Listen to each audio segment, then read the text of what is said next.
Am I the a-hole if I back out of being maid of honor at my best friend's wedding next weekend? The best man is my ex-fiancé, who cheated on me, and I can't be around him, let alone walk arm in arm with him. Jump into the worst week of my life? I was with my ex-fiancé for 6 years. I loved him with every fiber of my being. We had our wedding planned for August. I even refused a job offer so I could move with him for his next Air Force assignment. Monday, a call girl from a website called Massage Republic texted him in the middle of the night, saying she was reaching out to old clients because she's back in the game. His phone was at my house while he was flying. I texted back that she must have the wrong number. She said she didn't. In a moment of brilliance, I pretended to be him instead of the jealous girlfriend, and the call girl gave me all the details. I'm such a fool. This had been happening under my nose for years. I confronted him. He claimed to be a sex addict and promised to change. I considered it for half a second and said no. Cue uncontrollable crying, self-doubt, a battery of STD tests, awkward encounters with him, fighting over the ring, his mom, who I loved, calling me nonstop and begging me to reconsider, and on and on. And on top of all this, my best friend is marrying his best friend on May 11th. The groom doesn't want to rock the boat this late in the game by selecting a new best man. The bride says she has way too much on her plate and is begging me to just go through with it, and she'll make it up to me. I've never hated a human being as much as I hate him. I can't be in the same room with him, let alone walk arm in arm with him. I understand the whole wedding doesn't need to fall apart because I'm upset, so I just want to not go and spend the day downing the leftover Percocets from my wisdom teeth operation, as many Tinder dudes as can stand to be around me after not showering, and burning all his stuff. Would I be the a-hole if I backed out of the wedding? Edit, wow. I checked out for a few hours to try and sleep, and this exploded. I'm so sorry I haven't been reading. I'll try and catch up. Edit 2. Okay, guys, I don't know what the verdict is, but whether you voted UTA or NTA and said I should go anyway to support my friend, we were friends before we were born because our moms were college roommates, your arguments were the most convincing.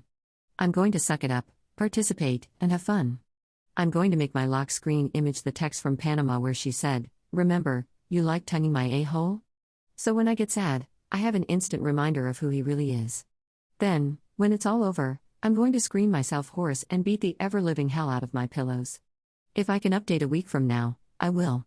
I still have a lot of reading to do, so thank you all for commenting. Edit 3, that won't be seen, guys. I've had the worst week of my life and have been crying almost nonstop since 3 a.m. last Monday, or Tuesday, or whatever. I have to clear up people calling my best friend the a-hole. That just isn't the case at all. I love her as much as I love any person on the planet, and she has my back. But this wedding is now a week away. It's not a simple thing of kicking me out or asking my ex-fiancé not to come. Everyone is furious with him, but only she, me, and he know the details about the call girls.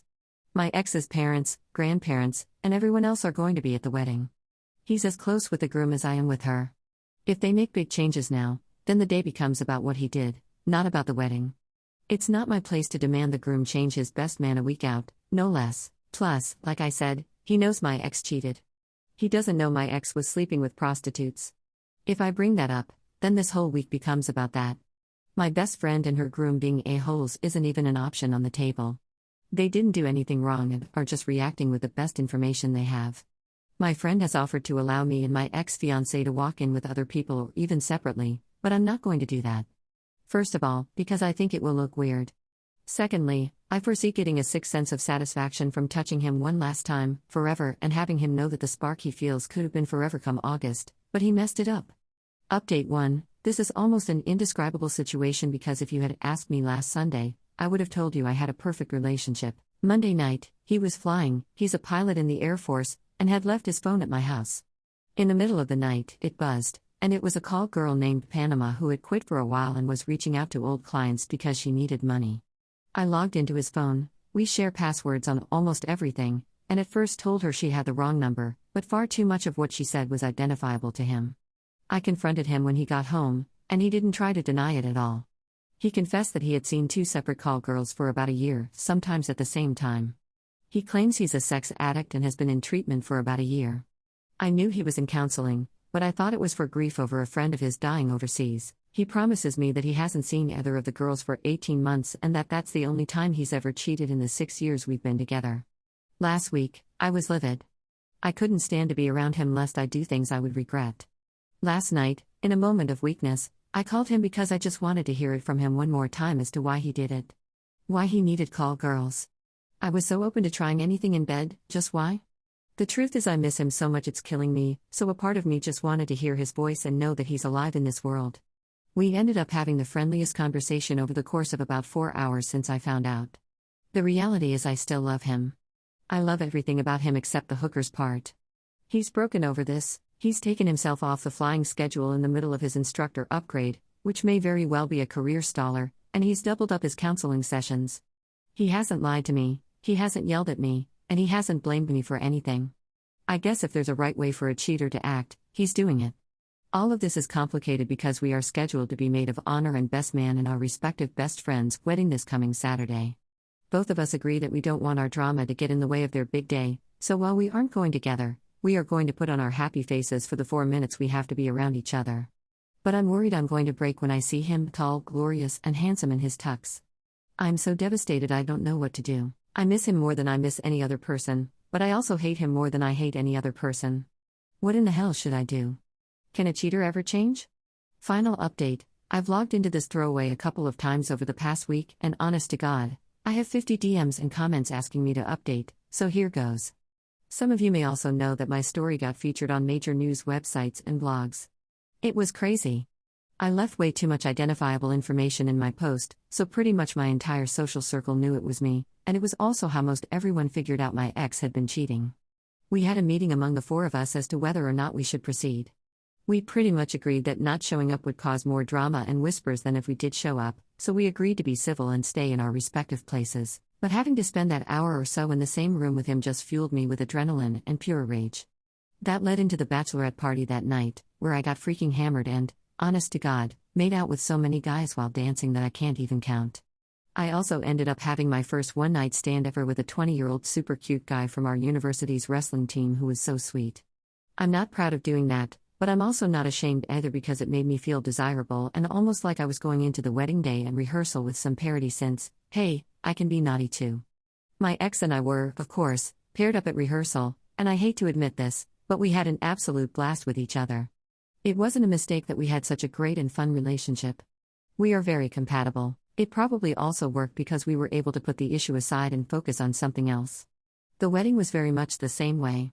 We walked arm in arm down the aisle with big, beaming, and genuine smiles since we were there for our friends. I had prepared a really nasty maid of honor toast that would have praised my friend and her loving relationship, loyalty, and truthfulness.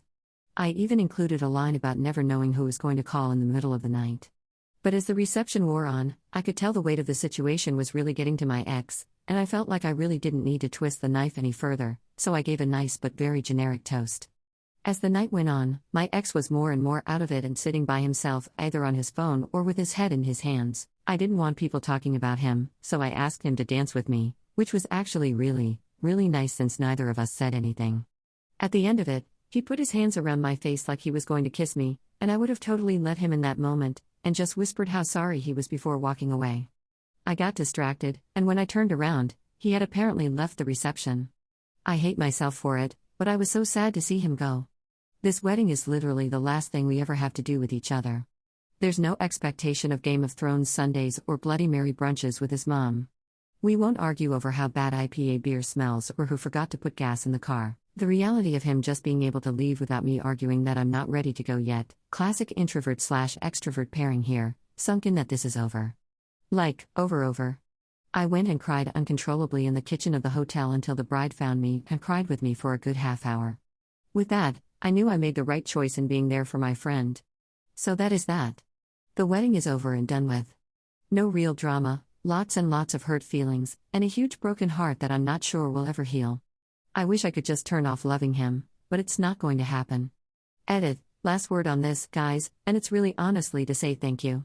This sub has been such an amazing place, and a particular shout out to /u/snossagefist, who is a great moderator and absolutely coaxed me into the right decision. I still have something like 1,200 inbox notifications, and I'm sure the people who gave me gold and silver are in there somewhere. If I don't get to thank you privately, please know that I do thank you. And thank you so much for the words of encouragement that I will move on. I know I will. Right now it's so fresh, and I just keep thinking, God, if you wouldn't have been up that night worrying about work, you never would have seen the text come in, and you be ignorant to all of this, and happy. But that's not healthy because wishing to live an uninformed and ignorant life is never what I wanted to be. Anyway, I'm indulging in self-pity, and I don't want to do that anymore. This has been a crazy ride, and I just want to say thank you. And Fox News, you kinda suck.